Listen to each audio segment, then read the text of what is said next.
Hi മക്കളെ, +1 ഒക്കെ കഴിഞ്ഞു, റിസൾട്ടൊക്കെ വന്നു. ഏകദേശം ചിലർക്ക് റിസൾട്ട് കുറച്ച് മോശമായിട്ടുണ്ടാവും, ചിലർക്ക് നല്ല മാർക്ക് ഉണ്ടാവും.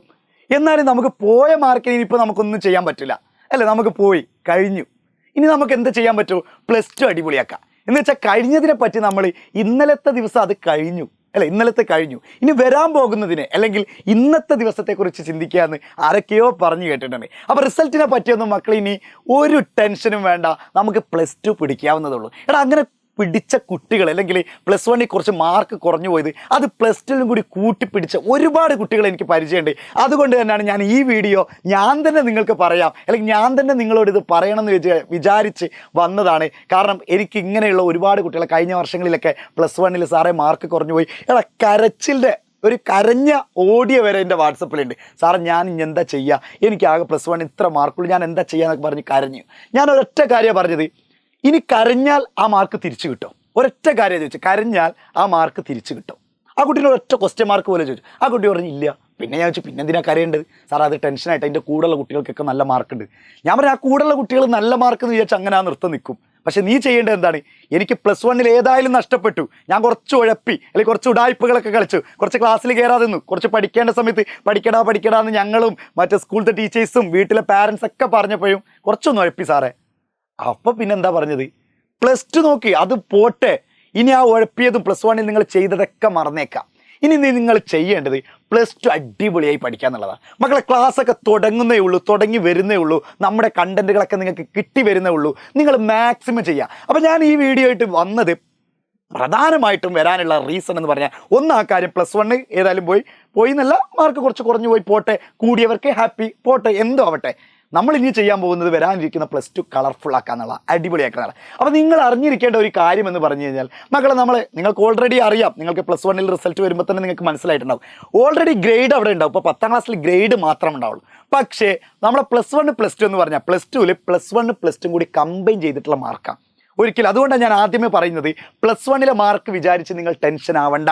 +2 ഒന്ന് നന്നായി പഠിച്ചു കഴിഞ്ഞാൽ ആ +1 +2 കൂടി ഒരുമിച്ചുള്ള മാർക്കാണ് വരാം. 200 മാർക്ക് വരും, 200 മാർക്കിൽ ഇത്ര മാർക്ക് അങ്ങനെ വരുള്ളൂ. അല്ലാതെ +1 ഇത്ര മാർക്ക്, +2 ഇത്ര മാർക്ക്, ഓക്കെ കുട്ടിക്ക് +1 മാർക്ക് കുറവാ, അതുകൊണ്ട് ഈ കുട്ടിയെ ഞാൻ എവിടെയും അഡ്മിഷൻ കൊടുക്കൂല, ഡിഗ്രിക്ക് എവിടെയും അഡ്മിഷൻ കൊടുക്കൂല, അങ്ങനെയല്ലടാ. 200ൽ എത്ര മാർക്ക് എന്ന് വെച്ച് കഴിഞ്ഞാൽ ടോട്ടൽ +1 +2 കൂട്ടുമ്പോൾ 1200ൽ എത്ര മാർക്ക് എന്നുള്ളത് മാത്രമേ നോക്കുള്ളൂ. അല്ലാതെ നിങ്ങളുടെ A+ഓ A ഗ്രേഡോ അവിടെ ഉണ്ടാവും, ഒരു 6A+ എന്നുള്ള ഗ്രേഡ് അവിടെ ഉണ്ടാവും. പക്ഷേ നിങ്ങളുടെ മാർക്കിനാണ് നമ്മുടെ ഡിഗ്രിക്ക് അല്ലെങ്കിൽ +2 കഴിഞ്ഞിട്ട് നിങ്ങൾ എന്താ ഹയർ എഡ്യൂക്കേഷന് പോകുമ്പോഴും നിങ്ങളുടെ മാർക്കാണ് നോക്കുക. 1200 എന്ന ആ ഒരു വണ്ടർഫുൾ നമ്പർ അല്ലേ, ആ ഒരു മാന്ത്രിക നമ്പറിൽ എത്ര നമ്പറാണ് നിങ്ങൾക്ക് കിട്ടിയത്, അല്ലെങ്കിൽ എത്ര മാർക്സ് ആണ് നിങ്ങൾക്ക് സ്കോർ ചെയ്യാൻ കഴിഞ്ഞത്, അതേ നോക്കുള്ളൂ. അല്ലാതെ +1 +2 ഒരിക്കലും എന്ത് ചെയ്യില്ല, വേർതിരിച്ച് കാണില്ല. അപ്പോൾ മക്കളെ, ഇതാണ് ആ ഷീറ്റ് എന്ന് പറയുന്നത്. സ്വാഭാവികമായിട്ട് നിങ്ങൾക്ക് +2 റിസൾട്ടൊക്കെ വരുമ്പോൾ ഇങ്ങനെയായിരിക്കും നിങ്ങൾക്ക് കാണിക്കുക, മാർക്ക് ബേസ്ഡ് ആയിരിക്കും. ഓക്കെ, അപ്പുറത്ത് എന്തുണ്ടായിരിക്കും, ഏകദേശം A+ കാണിക്കും. അപ്പോൾ നിങ്ങൾ വിചാരിക്കും സാറേ ഫുൾ A+ ഇല്ല. എടാ, എൻ്റെ ഒരു സ്റ്റുഡൻറ്റ് അല്ലെങ്കിൽ എനിക്ക് പരിചയമുള്ള ഒരു സ്റ്റുഡൻ്റ് ഉണ്ട്, ആ കുട്ടീൻ്റെ ഒരു മാർക്ക് വന്നു, ആ കുട്ടിക്ക് 5A+ ഒരു A ആണ്, മനസ്സിലാക്കണേ, 5A+ ഒരു A ആണ്. പക്ഷേ വേറൊരു സ്റ്റുഡൻ്റ് ഉണ്ട്, ആ കുട്ടിക്ക് 6A+ ഉണ്ട്. പക്ഷേ മാർക്ക് നോക്കിയപ്പോൾ 5A+ ഉള്ള 2 കുട്ടികൾക്കാണ് മുന്നിൽ. കാരണം അവരെന്താണ്, 200ൽ ഏകദേശം A+ കിട്ടിയതിനൊക്കെ 198 195 ഒക്കെ ഉണ്ട്. പക്ഷേ A ആയതിനും ഏകദേശം 189 മണിക്ക് അല്ല 179 മണിക്ക്, 180 ആയാലാണ് A+ അല്ല, അപ്പോൾ 179 മണിക്കാണ്. പക്ഷെ ബാക്കിയുള്ളവരൊന്നും അങ്ങനെ ആയിരുന്നില്ല. ഈ ഫുൾ A+ കിട്ടിയവരെല്ലാവരും 181 182 അങ്ങനെയാണ്. പറയുമ്പോൾ A+ ഉണ്ട്, പക്ഷേ മറ്റുള്ള കുട്ടിക്ക് 198 199 മാർക്ക്. അപ്പോൾ മാർക്ക് കൂട്ടിക്കഴിഞ്ഞപ്പോൾ ഈ 5A+ ഉള്ള ആൾക്കാണ് മാർക്ക്. അപ്പോൾ എന്ന് വെച്ച് കഴിഞ്ഞാൽ അവരെ ഫോട്ടോയാണ് ഫ്ലെക്സിൽ മുന്നിൽ വന്നത്. കാരണം എന്തുകൊണ്ടാണ്? അപ്പോൾ A+നല്ല മക്കളെ പ്രാധാന്യം. A+ ഓൾറെഡി വേണം, ഏകദേശം 180 മുതൽ 200ൻ്റെ അടുത്ത് വരുമ്പോൾ 180 to 200 എന്ന് പറഞ്ഞാൽ ഫുൾ അല്ലെങ്കിൽ A+ ആണ്. അപ്പോൾ നിങ്ങൾ മനസ്സിലാക്കേണ്ടത്, മാർക്ക് ബേസ്ഡ് ആണ് നമ്മുടെ +2 എന്ന് പറയുന്നത്. മാർക്കാണ് നോക്കുക. 1200ൽ 1200 എന്നുള്ള മാജിക് നമ്പറിലേക്ക് എത്തിപ്പിടിക്കാൻ നോക്കുക. ഇനിയിപ്പോൾ ഏതായാലും +1 റിസൾട്ട് വന്നപ്പോൾ നിങ്ങൾക്ക് ഏകദേശം അതിലേക്ക് എത്തിപ്പിടിക്കാൻ പറ്റൂലായിരിക്കും. എന്നാലും 1200ൽ നമ്മളെ കൊണ്ട് കഴിയുന്ന ഏറ്റവും അടിപൊളി മാർക്ക്. ഇന്ന് നമ്മൾ ടെൻഷൻ അടിച്ചു, ഇനി ഇതിൻ്റെ പേരിൽ നമുക്കൊരു ടെൻഷൻ അടിക്കാൻ പാടില്ല. ഏതായാലും ഇന്ന് ടെൻഷൻ അടിച്ചു, അല്ലെങ്കിൽ ഇന്നല്ല, നമുക്ക് റിസൾട്ട് വന്നപ്പോൾ നമ്മൾ ടെൻഷൻ അടിച്ചു.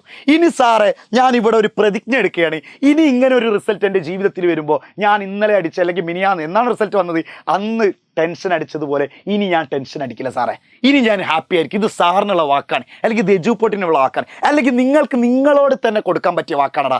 ആ വാക്ക് നിങ്ങൾ പാലിക്കുക. നല്ലൊരു മാർക്ക് നിങ്ങൾ അടിപൊളിയായിട്ട് വാങ്ങുക. +2 കളറാക്കുക. കൂടെ +1 കൂടി നിങ്ങൾക്ക് കളറായതുപോലെ ഫീൽ ചെയ്യും. അടിപൊളി മാർക്ക് വാങ്ങാൻ നമ്മൾ കൂടെ ഉണ്ടോ. Bye bye bye.